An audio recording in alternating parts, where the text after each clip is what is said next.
Today on Market of Choice Gracious Kitchen, I'm going to be showing you my favorite way to get my family to the table during the summer and clean out my refrigerator in the process.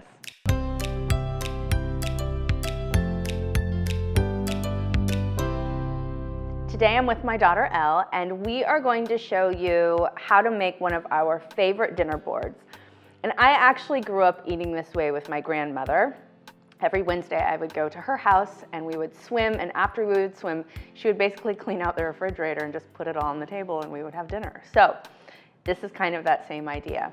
What we start with is lots of things from our refrigerator, whether it's deli meats, different cheeses, fruits, things we've gotten at the market.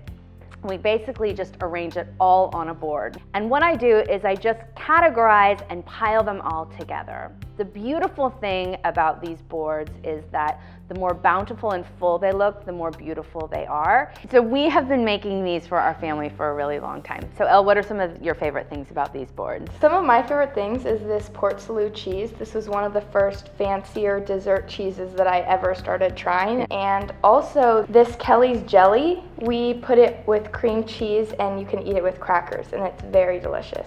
Usually we can get a few dinner boards out of one grocery trip, especially with bulk food items. And it's really just about getting little bits of different flavors.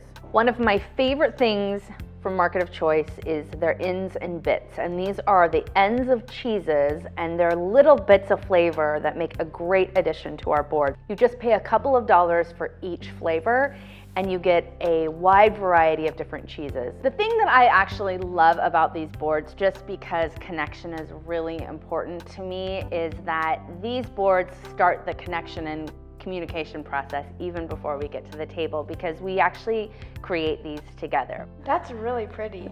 I think that we did a really good job, and no dinner board that we do looks the same. This has a lot of Elle's favorites on it, and your dinner board may look entirely different. It really is honestly about putting everything that you have on hand on a board and then just enjoying. So I'm gonna get started.